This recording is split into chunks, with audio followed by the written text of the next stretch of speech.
Reality Escape Pod is made possible by Patreon supporters like you. Welcome to the Reality Escape Pod, your lifeline when you need a getaway from the real world. I'm David Spira, alongside my co-host, PG Law. Together, we're exploring immersive gaming from all angles, and we'll be joined by guests who really know their stuff. Today's guest is Lisa Spira, co-creator of Room Escape Artist, and one of the producers on this very podcast. Today's Season 1 wrap will be a more casual conversation with Lisa.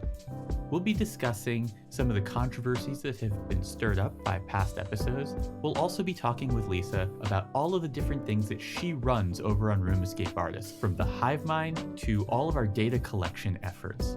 Finally, we'll also be discussing some of the surprising outcomes of the escape room events that we've had the opportunity to host. Welcome, wife. Hello, and thank you. One of the reasons that we wanted to have you on is because I get a lot of attention because I'm very loud. But I think a lot of what makes Room Escape Artist is actually Lisa. And as I have said before, our dynamic is very much I am Penn to Lisa's teller. I am the loud carnival barker that is grabbing your attention. And Lisa's the shorter, quiet one who is actually making the magic happen. Pulling all the strings. I like pulling strings.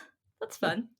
I like it when you pull our strings. And David and I talk all the time about how thrilled we are that you stepped in to project manage us. You know, it's funny because I said, I offered to do this for you. You will both hate me. Are you okay with that?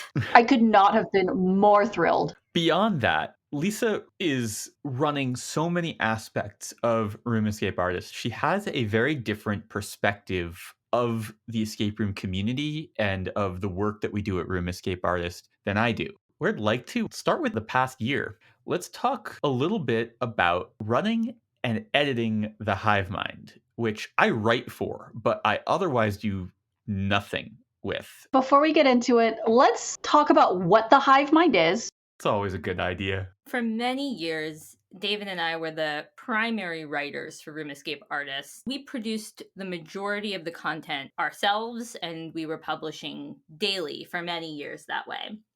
Almost exactly a year ago, we realized that that was no longer sustainable in the new pandemic times. The onslaught of play-at-home content. There was so much content available to us. So many people creating online experiences and adapting them. And suddenly, the whole world of content was available to us. It wasn't just the games in our physical location or where we traveled to and some tabletop games. It was really the entire world of escape games that are playable in English was suddenly available to us.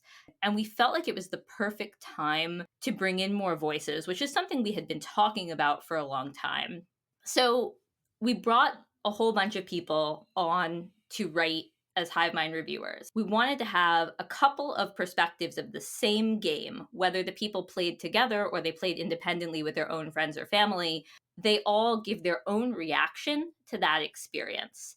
We wanted to build more perspectives because Room Escape Artist has always been about perspectives. And even when we write and you can read our perspectives, we try to say things like, but if you like this, this might be for you, even though it wasn't for us. Well, who are those people who might like this? Let's let them write and share their voices. So we started this new format where a lot of people write about the same thing with their own perspectives. I was one of those people. And we were so happy to have your perspective come in because you have had all these experiences with the LA escape room scene and with your friends that you play with that were different. All of a sudden, all these games from around the country and around the world even suddenly became available. And then on the other hand, you had all these players that were stuck at home and bored to death. Nobody knew which games were good or which ones they should be playing from home. It was so wonderful for us too, because you guys became the filter for us and we've been the filter for everyone. There was a point over the summer where we were too busy and we were only playing the things that the Hivemind really loved. And that was a really nice break. Yeah, we've written, almost 1,000 reviews between the two of us. And we were starting to feel like we needed something to inject a different energy into what we were producing. Because Doing 1,000 of anything is a lot. You guys are crazy. You guys probably publish more often than I brush my teeth. I mean, especially if you factor in the times on Survivor, where I didn't get to do it at all. Have there been any struggles in running the Hivemind and playing all these games in quarantine that you haven't quite figured out yet? I still struggle with what we should cover. When we were playing based on traveling, we were covering the games in a location that we went to, and everybody who covers the escape room world, all the bloggers and podcasters and YouTubers, were covering different things that were relevant to them, where they went and where they lived and who they met. And now one of the new struggles is that everybody is covering everything. Or at least all the same things. Right. And everyone can cover all the same things. I feel a sort of pressure. I mean, we're never going to be first because our process is slow. Our process is perfection. Our process involves a lot of people. So we're never going to be first. And we've never really had a philosophy of be first. We've always kind of had a philosophy of let's put out the best thing we possibly can. And if someone else gets there first, someone else gets there first. That's fine. Yeah. But I feel like I have a lot of competing goals. I have goals to find and uncover new things. I have goals to give people a chance who reached out to us with something that they want us to see. I have goals to make sure that we write about the games that are really popular and of the moment, that are doing new and creative things, that are promoting themselves extensively. And we need to know if they're good or bad so we can tell people if they're good or bad or who they're for. Also, the definition of escape room has grown so much. Now I'm struggling with, is it an escape room? Should we cover it? Is it outside of our range? But it's something our writers are interested in. Well, they want to cover. Well, maybe nobody wants to cover this. I'll ask. And I feel like I do this twice a week and I go through, I have so many things. Oh, I have nothing. I could find something. What do I want to find?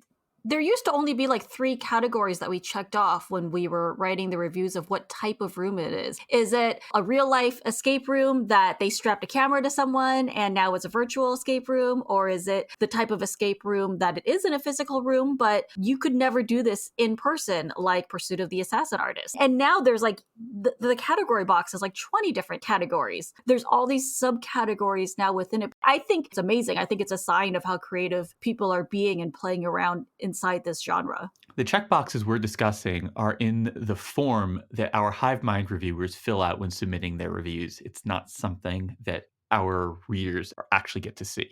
Yeah, I agree with you. I actually love that it got so complicated. I love organizing things. I love taxonomies, how anything is organized, really, especially words and writing and games and ideas. And so the decision to move all these different checkboxes and try to piece together through little parts what the experience is as a way to tell people whether it's for them or not, it was a fun challenge. It's still a challenge. We're still changing that.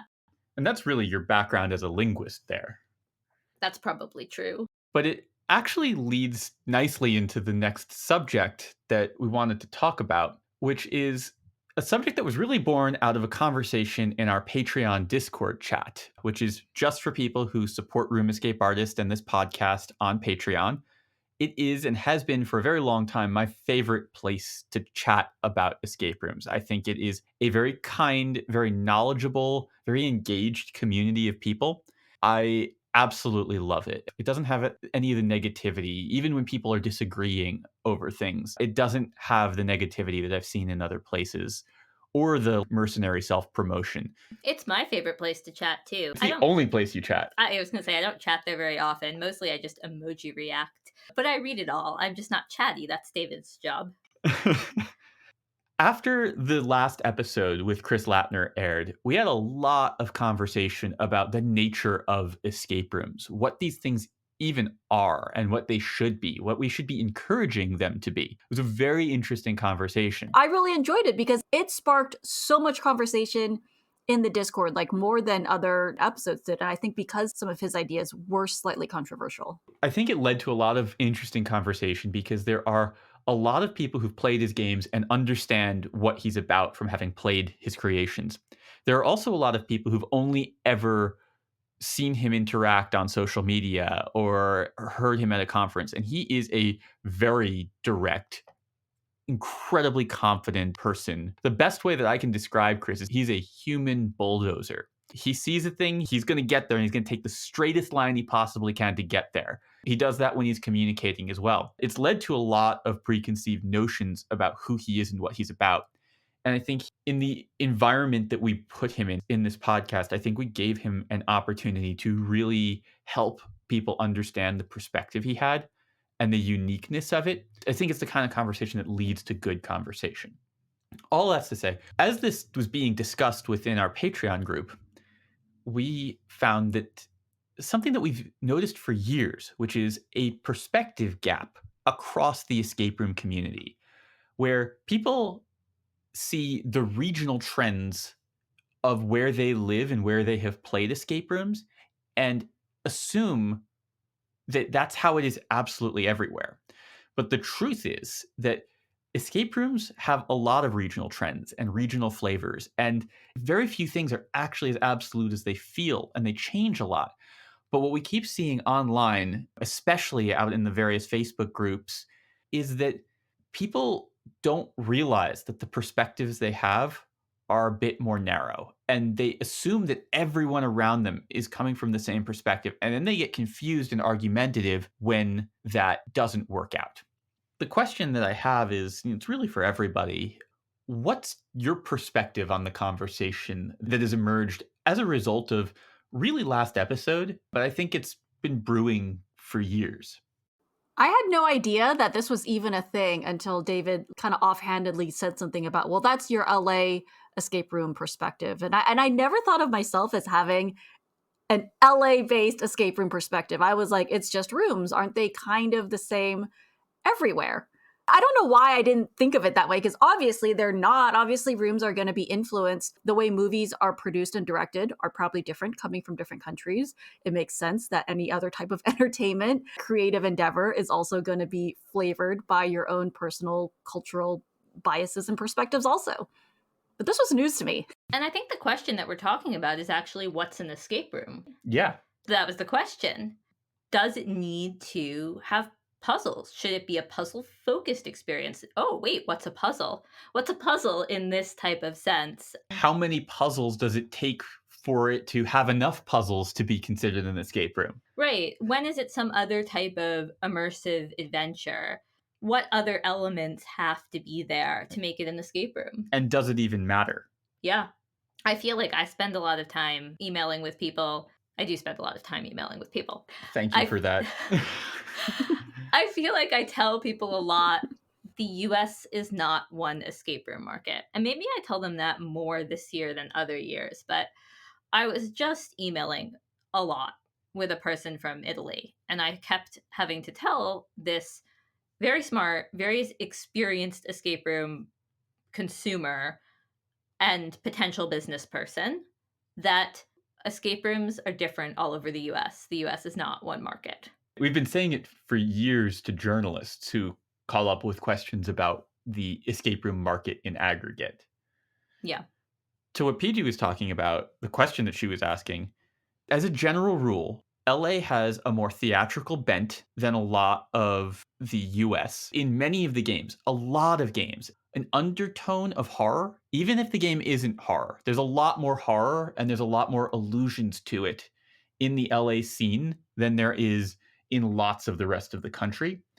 And I think even from the early days, with some outliers notwithstanding, the games in LA are on average a little bit easier and a little bit more focused on the experience than they are on the puzzles. Companies like The Basement are, of course, outliers in that because they make you work for it. Although not outliers in the theatricality and the horror. Not at all. Yeah, I was going to say, they sound like they're exactly what you're talking about. If you were to go up to Seattle, you'll see much more puzzle-focused gameplay, which I think is on display at a company like Locurio, which we covered in our first Spoilers Club episode. If you go down to the New Orleans, Baton Rouge area, things become very spectacle in a little bit of an artsy way. There's just a vibe, and it's not always stuff that you could put into words. Like it's hard to like completely define. How do you differentiate spectacle and theatrical? So you're saying LA's theatrical, New Orleans is more spectacle, but to me, I feel like those sound the same to me. So what's the difference for you? To me, theatrical is very narrative. Spectacle is about the big moment, which doesn't necessarily have to be tied to the narrative. A big reveal. Yeah. Big reveals, I mean, huge reveals in that part of the country. As an example, I think it was Crystal and Andrew. Andrew's one of our Hivemind writers. They went and played at 13th Gate in Baton Rouge. And they were playing a game with some locals who had only ever played at 13th Gate. And they had said, it's amazing that you guys get to just play these whenever you want. They were like, oh yeah, they're all right. 13th Gate is outlier land. The size of the spectacle, the quality of the construction, the bigness of all of it is overwhelming. If you've ever played in almost any other escape room community except for maybe the Netherlands and Athens, at least in our experience. Yeah, oh, for sure. 13th Gate is something special. Right. And the other companies in that region, while not doing spectacle of that caliber, they are influenced by that level of spectacle and have interpreted that in their own ways to do really special things. Yeah, and that's the thing, is that these companies interact with each other. The good companies are aware of what the other good companies in the area are doing, and they're vibing off of each other. They're being inspired by each other. They're competing with each other, hopefully in a friendly way. But I think that's what you start to see, is you see companies start to move in a direction together because they are reacting to each other and they're liking what they're seeing from each other. And so that's where you start to feel these regional flavors that emerge that you won't feel if you go in. Like, I think the Escape game does a beautiful job of making escape rooms. Their games do not feel like they regionally belong in many of the regions that they exist in, except for Nashville, which is where they sort of set the tone for the whole Nashville vibe. Yeah, I agree. I kind of like that. Like, I mean, I guess you're saying like there is a homogenous feeling when you're in a certain area, but I also like that to an extent because in my idea, New Orleans is a character that has a personality. So I think it's cool to say that the escape rooms there also have their own personality. Don't get us wrong here. We love the regionality of this. It's something that we think is really special. It's something that has died off in music. There used to be heavy regional trends in music that soften more and more as the years go by, and everything is just internet music culture as opposed to Seattle music culture or New Orleans music culture. I love that so much. I think it's what makes the medium so special. But what I care about is the community understanding the boundaries of their assumptions. I wonder what this year will do to that, because it used to be that if you couldn't travel beyond your region, what you knew of in escape rooms was what you could physically go out and play in your region. And that is no longer the case. It is certainly, in terms of the classic go into a physical space with your friends without an avatar and without printing and cutting and clicking. But a lot of the past year has enabled creators to see work and influences and styles from all over the world. So we may see a homogenizing effect. That's definitely an interesting hypothesis. I mean, it's possible. And there's so many people who'd go and play the Catacombs from Logic Locks right now. It's one of those things where I would say if you think you're going to be able to play it in real life, like do it in real life. But if you know you're not going to be able to, that game is so well crafted. I'm not sure if I'm hypothesizing that homogenization will happen because I haven't thought about it until this moment. But I do think it is a possibility. On the other side, there's the factor of like, how much will other mediums of escape rooms have influence on the physical play in real life type of games? But I think many of them will. So distinct possibility. And how much has the owner community gone off and said, you know what, I'm going to take this year as an opportunity to see what other people are doing and learn from them? I don't know. I don't know what the breakdown of player to owner exploration of this subgenre has been. I don't know either. At RECON in August, I don't remember, I think it was a speaker, but they started talking about cultural differences even in different countries within escape rooms and even with player habits. Something about how, was it maybe like in China?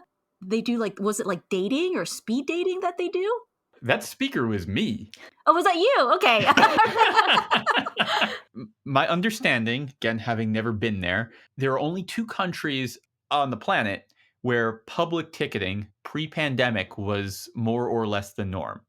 And that was the United States, where at least large portions, the trend line was moving away from public ticketing, but still there was a lot of it. And China.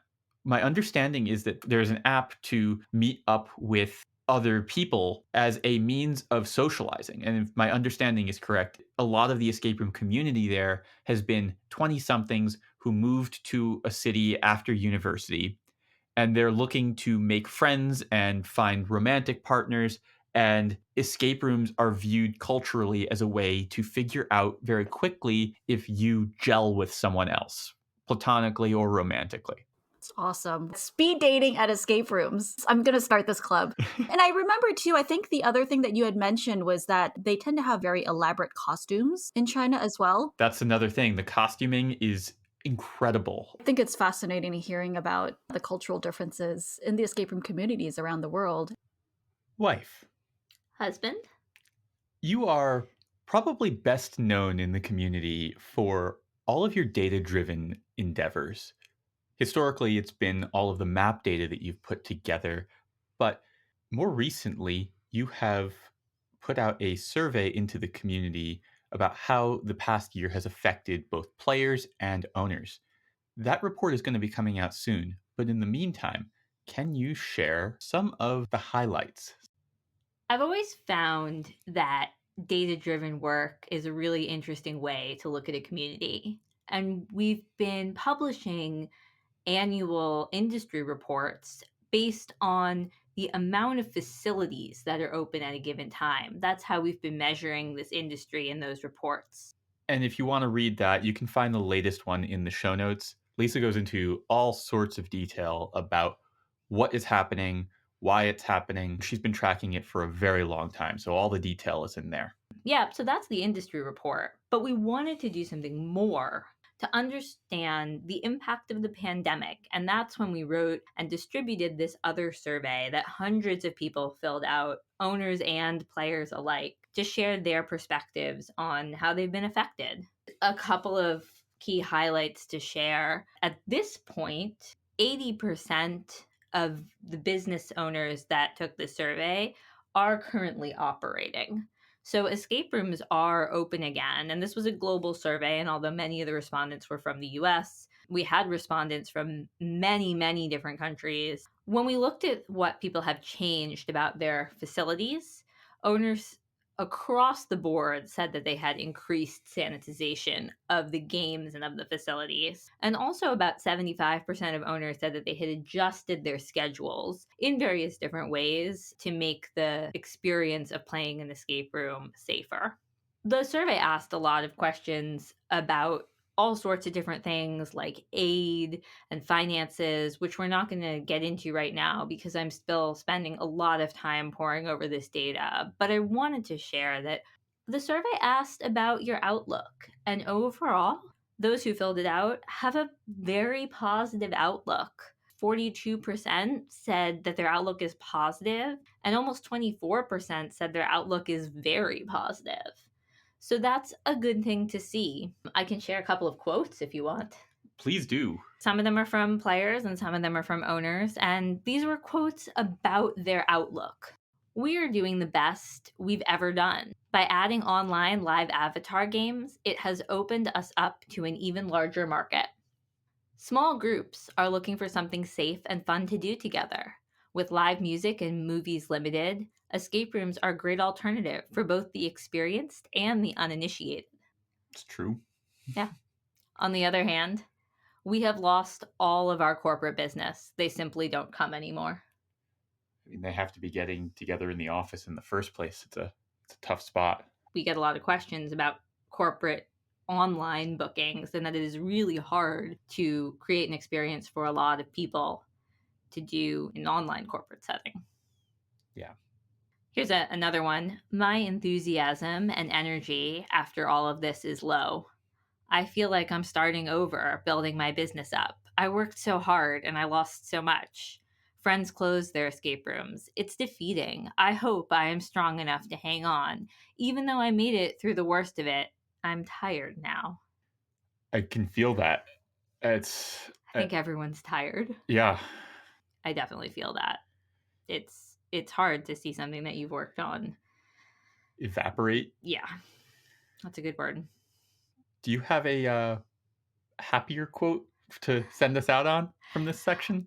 Yeah, I like this one. I don't want companies to stop offering remote games when the pandemic is over.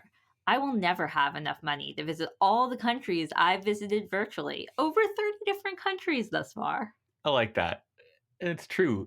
There is something that is really neat about being able to experience these games that for a lot of people, they were confident they would never, ever get to see. Yeah. And I think that's been a great benefit. And so I think that for the companies, in a way, they've been able to open up new markets, as the first quote said. They've been able to support their local markets, as the second quote said. And for the players, they've been able to experience things that they've never gotten to do before. And so because of that, and many other reasons captured in other quotes, the outlook is largely positive. But of course, for the individuals, you can't deny the hurt, the pain, the loss that has happened.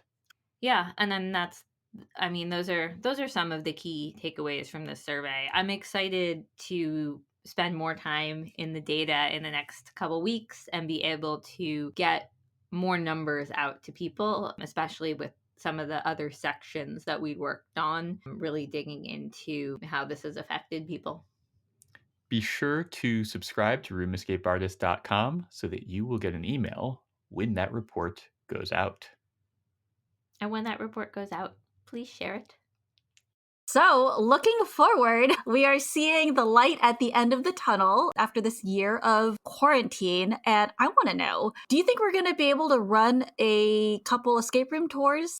I certainly hope so. They are planned, and I would like nothing more than to travel to another place with people who love playing these games and enjoy that experience together in person. Montreal is currently planned for October. There are still tickets available. It was originally sold out, but due to having postponed it quite some time, some people have dropped out, so there are still a couple of tickets. There are just phenomenal companies in Montreal. Speaking of style, I feel like Montreal has a very artsy style. So unique. Can you describe a little bit what the tour entails? Why should I buy a ticket to come on your tour as opposed to just going myself? Well, I'll do all the heavy lifting for you. So you will just show up at the games that are on your schedule, and you won't have to think, you won't have to research and plan and fit it all together, because you'll fill out a survey about what you like, and I will do the puzzle of scheduling the games for you.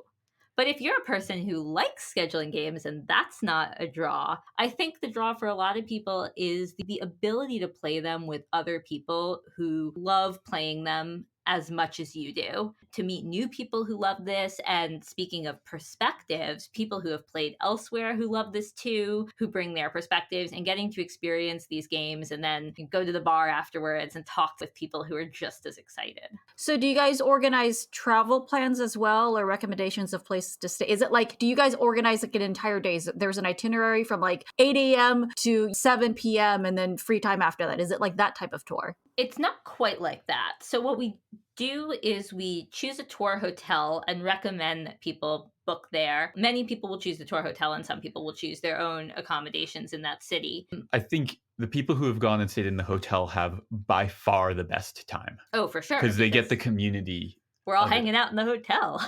You'll have a certain number of games per day, 2 to 4 games in a day.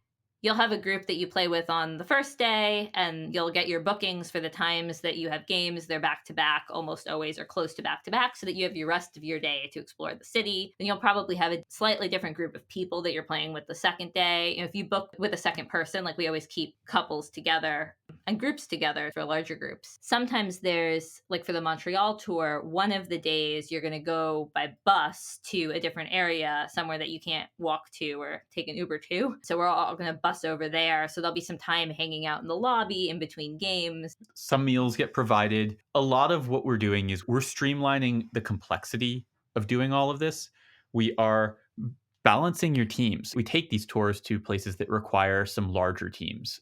We balance the teams out for you. We're aware of what kind of content is in these games. And so in our surveys, we get a sense of who you are and what you like to do, what you're good at, what you don't want to touch. And we balance out the teams as best we can so that if you don't like logic puzzles and we know you're going into a game that has one, we're going to make sure you have someone on the team who gets really excited about that type of puzzle. We try to curate the experience as much as we possibly can. But really, it is ultimately about the community. We get a lot of couples who play escape rooms together and their friends are tired of it. We get a lot of singles who have exhausted their friends of escape rooms. They're looking for the togetherness that comes with playing these games with people who aren't going to judge you and understand where you're coming from and want to go and have fun with you. My favorite part of this is when these folks go off and plan their own trips together outside of the tour. Like people just become friends and they're like, oh yeah, we're going to go and travel to this place. Another thing that we do is for some people, the tour we put together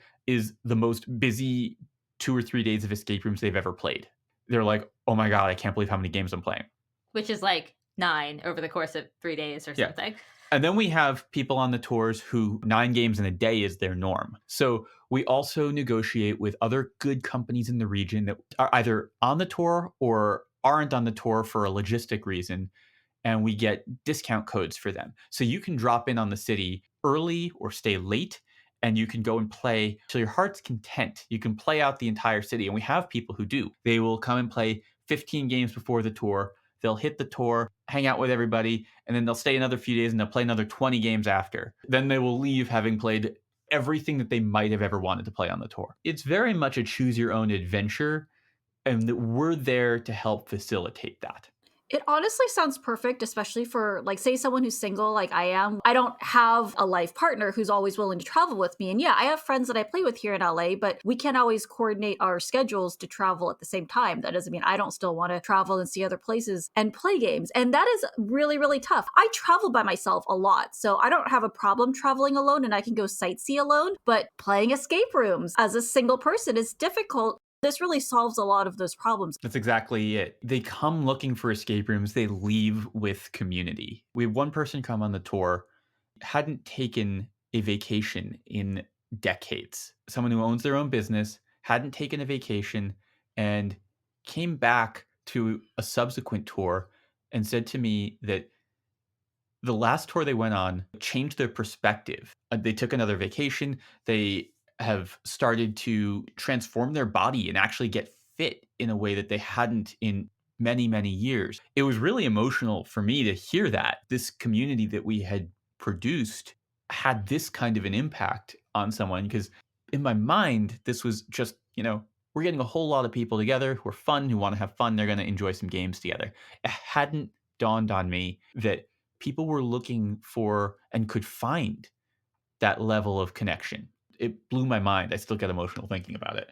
We had another person also who left one of the tours who is a business owner in the escape room industry in a market where they didn't have games like the ones that this person experienced on the tour. And they went back and started taking classes for skill sets that they didn't even know that they wanted to have because they were so inspired by what they had played. Yeah, I remember getting an email like, I enrolled in a welding class. Yeah, welding was the class with a photo. That's awesome. I would actually really love to come try the tours. If you guys have a spot for me, we will figure out how to get you to one of these tours. For sure. So if any of listeners, if you guys want to come meet me, meet the Spiras, come play with us, you guys should come join one of these tours. Hearing you guys talk about how some people were inspired by your escape room tours, I really feel like that is a recurring theme with any project that you guys touch, because I heard a lot of those same comments coming out of RECON. And Lisa would share emails that people sent in talking about how much they enjoyed RECON and how much it meant to them and what a sense of community it brought to so many of us that were feeling isolated in August of 2020. I want to thank you two for that. It was a wonderful moment of connection with the entire escape room community at large. And I also wanted to ask you about RECON for 2021. Can you give us any details about the upcoming Reality Escape Convention? Yes, we're super excited. It's going to be August 22nd and 23rd, and it's going to be digital again this year, so you can join from anywhere. We're doing what we did last year better. We're doing all of the thoughtful things we did last year that we did with intention, and we are taking the lessons we learned from that, rebuilding our infrastructure to make it more sound, more user-friendly, less intimidating. We're going to have more of the same type of content, even better, because we learned a few things about producing talks and producing content in general. We are going to have nightlife plans because that all was born out of the community. The Recon bar scene that emerged in our video chats was something that was born completely of the participants, the attendees. And of PG. Let's not leave that out. Yeah. Me begging every night, like all throughout the day, even though they are so busy trying to produce this event, and me saying, can you guys create a channel for an after party? I'm like, I need an after party. There was this high you get when you're meeting all these inspiring people, you're having great conversations, there's activities, there's games to be played, there's an ARG, there's different talks, there's workshops, there's so many things to do. The after parties were a really good way to kind of decompress and ease out of that, but people were there drinking till like 1 a.m.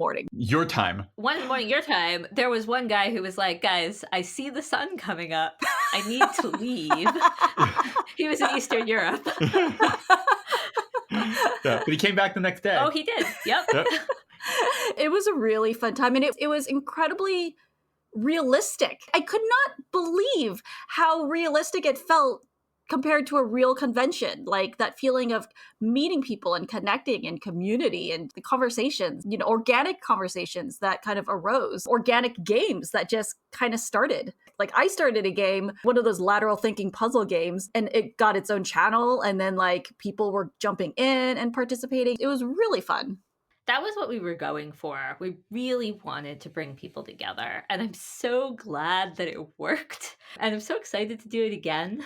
Yeah. The crazy thing is, like, you'd think, oh, we did this once, it should be easier this time. We've been working with the Recon team since September to do this again. We've been rebuilding everything. It has been even more work with higher expectations on ourselves. The team has just been incredible and tireless. And tickets are on sale now on realityescapecon.com. Are people going to be able to come back for free again? I know you guys are selling tickets. How does that work? Yes to both. Yes, you can come back and experience a lot of Recon for free.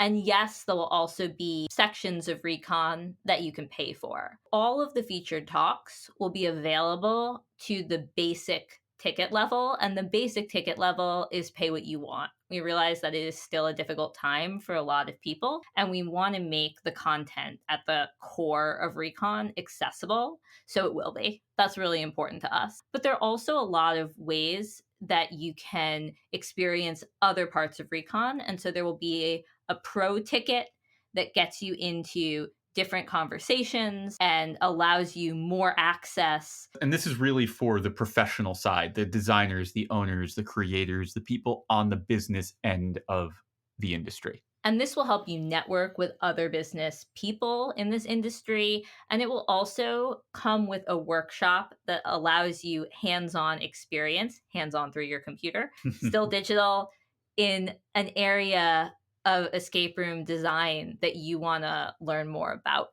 There's also going to be a play ticket that you can add to the basic ticket or add to the pro ticket that will get you access to games, which is really exciting.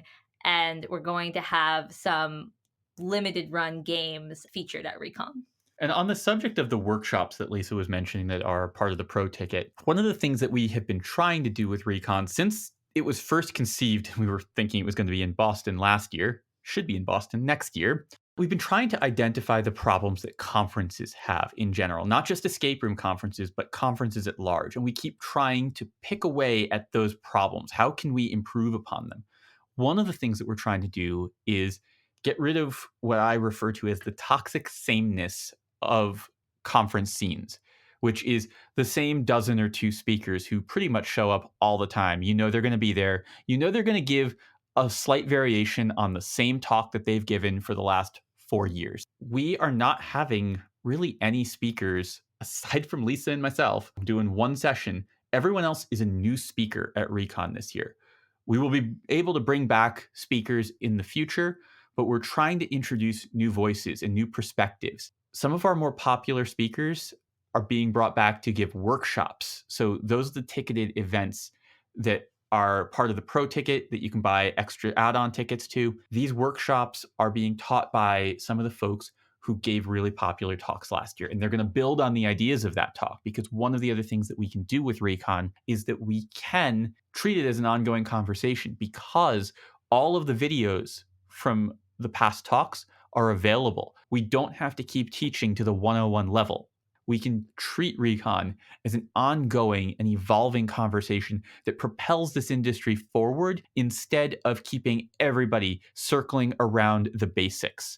And that's something that means a ton to us, and I think will help elevate the level of conversation throughout the escape room world. And if you haven't had a chance to watch last year's RECON talks, you can find them on the Room Escape Artist YouTube channel. That link will be in the show notes. One of the wonderful things about this year has been the way that we've met so many different creators from all over the world by playing their virtual experiences. We're really excited to be inviting a lot of speakers who maybe we never would have met in person because they weren't somewhere that we were likely to travel this year had it been a regular year. But we've been able to meet these people, and they have perspectives that are going to be so valuable as part of the RECON 21 conversation. Can you give us a teaser of any of the topics for the talks coming up in 2021?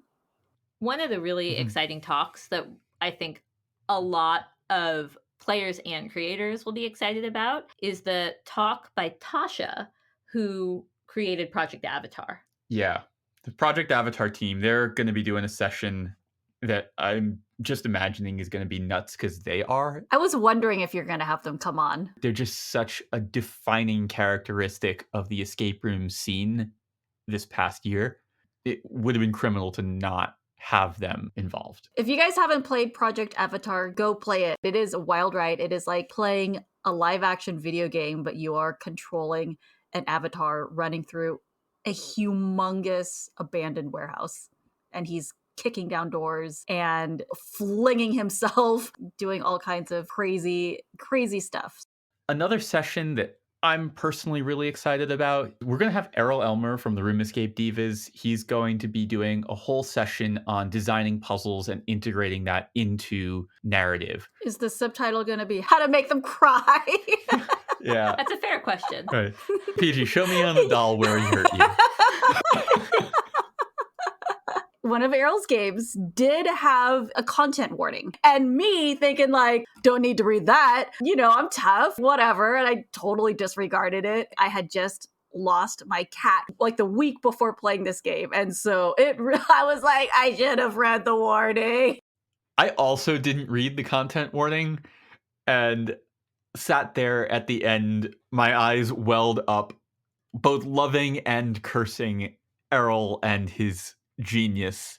It's funny because he is somebody who is this character in the community, and he is such a character that he is at times a literal caricature of himself, but it is also hiding this intense genius that I think is sometimes very easy to ignore. I hold Errol in such high regard, and I am very eager to help him share his insights and lessons with the community. And nobody should be worried about a content warning for Errol's RECON talk. The game we're talking about is called Present Quest. It's an online game available for free. The only cost is it's going to hit you hard in the feels. But at what cost, David? I loved it. I so hated much. it. You can read the Hivemind review to get both David's perspective and PG's perspective and 3 other perspectives. Link will be in the show notes. So as we conclude season 1 with this episode, what are your biggest takeaways from this experience of podcasting together? I would never, ever want to work on a podcast if Lisa is not project managing me. It is a pleasure having an extremely competent person manage you and manage your goals. So I thank you for that. Did you tell her to say competent? No, I didn't. It's a running joke that in my family, being competent is one of the highest compliments you can pay to someone. My grandfather was really into that. Which is funny because a lot of people are like, oh, competent is just the baseline level. I know, but that's why I want to call it out. It should be, but it's not. I agree. Neither one of us were competent. Exactly. I will say that, PG, I have loved working with you and the little bit of chaos and the fun that you bring to each episode. I really like the way that counteracts my precision and calculation and all of that is me. I love the dynamic that you've brought. I think it's been a good balance. David writes all of the interview questions, and they're brilliant. He spends hours researching the guests. I stalk. Researching the questions, and so many times, so many of the guests have said, wow, I have actually never been asked that question before. And I remember that was the goal when we first started this. David had told me, I don't want to ask questions that they've been asked thousands of times before. I want to really try to get a different perspective. And I think you've accomplished that. Thank you. In the months leading up to this, as this idea really took hold, I started to kind of study really good interviewers. And I came upon one that for me was the standard that I was trying to shoot for, and still, I think, trying to shoot for. The YouTube series Hot Ones. The host is Sean Evans. It is Sean Evans interviewing celebrities over 10 increasingly hot wings. The second half of it are torturously hot. Eating like a chicken wing. Yeah. I do not enjoy celebrity culture. I do not care about celebrity interviews. I don't care at all. This guy could interview drywall, and I will find it engaging and entertaining. If drywall was eating chicken wings. I mean, I can tell you this because he interviewed Paris Hilton, and I found it at least modestly interesting, which I never imagined possible.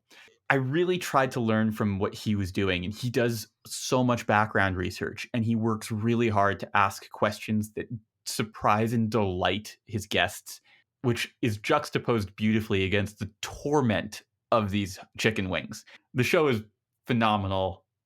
Cannot recommend it highly enough. But that was really what I was striving for. Is I kept watching the reactions that he was eliciting, and I said, this is what I'm striving for. This is what I want to accomplish. I wonder if it's like the hot wings kind of throws the guests off kilter a little bit. Oh, it totally does. They're not in like their heads so much. It's much more spontaneous. Yeah. Because they're all on press junkets. They're all media trained. They've all been answering the same dozen or so questions over and over and over again. And then they land on this show, and the pain as well as the high that comes from eating extremely spicy foods puts these guests into a completely different mindset, throws them off of their media trained game. It's just a very different interview. You're welcome to our guests for not torturing you. We wanted to take a second to thank all of the folks who have written reviews of the podcast and people who've shared anywhere. Like PG and I wanted to both select our favorite review that was submitted and just read that out for everybody. Before I do that, I do want to point out that Ben Rosner was the very first person to write a review, which is so incredibly on brand. Ben is the most on top of everything Room Escape Artist fan out there. You think I'm competent? I mean, you haven't met Ben. Yeah. I was going to say, to nobody's surprise, Ben wrote the first review. Yep. No, it was the least surprising surprise ever. My favorite came from, I have no idea who this is. The username is Jay Shabadoo, and it reads, besides being a wealth of knowledge, Room Escape Artist's website is a must. The rapport is great with David and insightful Stephen Fry and PG's energetic Hugh Laurie. Jay Shabadoo, my ego did not need the boost that you gave. I love being Hugh Laurie. That is amazing. Okay, I have two that I would like to read. I suppose we'll allow that. The title is unique, and this is from Third Front Tooth. I spend lots of time commuting and listening to a variety of podcasts. I'm not into escape rooms, ARGs, or Survivor, but it was very interesting to hear about the process and creativity that goes into developing all these platforms. The hosts are great as well. Hopefully they'll put out a best of episode in case I'm not able to hit up all the shows. This person Not into escape rooms, ARGs, or Survivor. I was like, what are you doing here? I am so shocked that this person found us. I don't know how that happened, but I am incredibly thankful for the compliment because it does seem like this person is, as they said, very into podcasts. So that feels good. That feels really good. Third Front Tooth, if you do hear this, do tell us how you found this podcast. Please.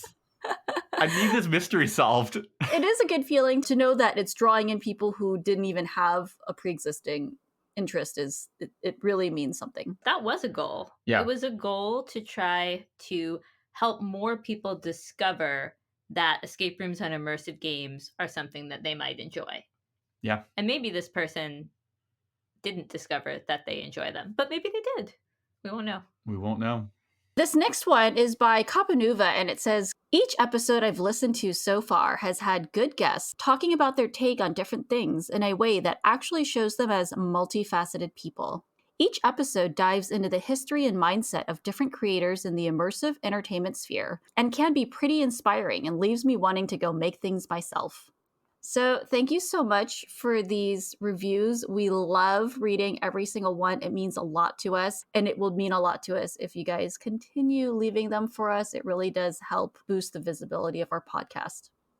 Seriously, thank you. And thank you for indulging this moment of self-indulgence. Normally, this is the point where we would ask our guest where people could find them on social media. It's all in the show notes. Room Escape Artist, it's everywhere. You can also find PG all over the internet. If you really want to engage with our community, we strongly, strongly recommend joining up with the Patreon. That is the place to have these conversations. And also, Lisa will be joining us for the after show. That's a Patreon exclusive additional podcast that we put out. It's more casual, and increasingly, many of our guests have been joining us for it, which has added a whole new dynamic, especially when you have someone like Chris Lattner join. Most of the podcast is usually more of the guests talking, but if you like this interaction with all of us and me and David, the after show is mostly me and David chatting and talking, but we do have the guests come on and stay. Chris Lattner stayed on and chatted with us more casually in the after show. Was it more casual? Unstructured, I guess. Chris and Ann Lukeman from CU Adventures also stayed with us and chatted with us for the after shows. So quite a few of them are an extension of the podcast, and some of the others, again, are just me and David talking, but they're really fun. I hope you would join them. And I also appreciate anybody who wants to support what we're doing, support our podcast and join the Patreon. Come join for $2. $5 gets you access to the after show. And we have a ton of other perks. David and Lisa can tell you that in our meetings, all I do is think of more perks for the patrons. I'm constantly like, should we have like roundtable discussions? I want to hold a happy hour. Like, I want to hang out with the patrons more and maybe play games, organize different things. We're always thinking about how to add value to your Patreon membership. And these are things that we're going to be doing while we're in between seasons. We're going to take 6 to 8 weeks off to recuperate a little bit. Putting this out on a weekly basis with this level of editing and production is a lot of work. So we're going to take a little bit of time off, work on RECON a bit, and then we will be back to you in the summer, bringing you many, many more discussions. We cannot wait. Really excited to do it. We have loved so much producing this podcast. It's been so much more rewarding than I ever even imagined.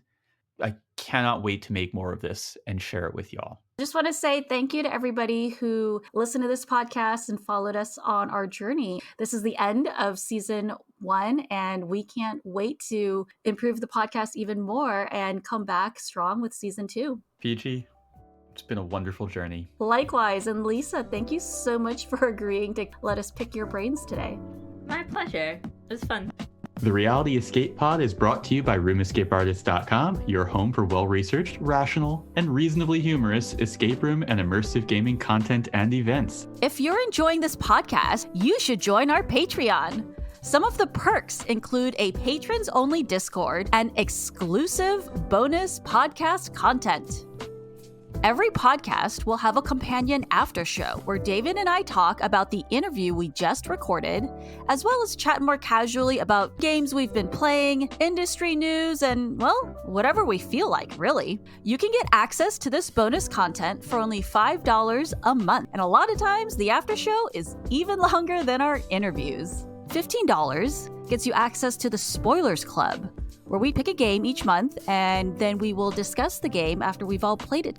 This month, we'll be playing and discussing Isolation from Escape Room Melbourne. Make sure you've played the game before listening, and we can spoil to our heart's content. We've got higher tiers as well, and we want to give a special shout out. Thank you to Wesley James, Byron Delmonico, Paula Swan, Rex Miller, Scott Olson, Breakout Games, and Derek Tam. None of this work would have been possible without the support of all of our incredible patrons and the community at large. Thank you. So if you like what we're doing and you want to support our mission of creating a global community of escape room and immersive gaming enthusiasts, check out our Patreon at patreon.com/roomescapeartist. So one time when we were traveling with Amanda Harris and Drew Nelson, who are two incredibly experienced escape room players, it was just the four of us, and we were playing this competitive room, so we were going to have to play 2 and 2. The game master said, well, why don't you just play guys versus girls? That was a stupid competitive split because Amanda and I have the same skill sets, and David and Drew have the same skill sets, so somebody was going to lose by a lot. This is a very risky scenario for somebody, but having not seen the room at all yet, we really didn't know who. But then the game master said it in a voice where we couldn't not play guys versus girls. So we go into this room, and the way it's set up, the rooms are identical on either side. There's also a place in the middle where you're racing to get materials. Like if you can get into the locked door before the other team on the other side gets into the locked door in the middle, you'll get both your materials and their materials. And then you can try to ransom with each other. Very tricky structure. And so David and Drew are way ahead, and they keep opening locks and like getting all of their pieces and getting all of our pieces. We had about like 60 to 70% of all of the puzzle pieces for the final puzzle. Yes, but the final puzzle was a word puzzle. And so Amanda and I solved it with almost none of the pieces, and we won. The end.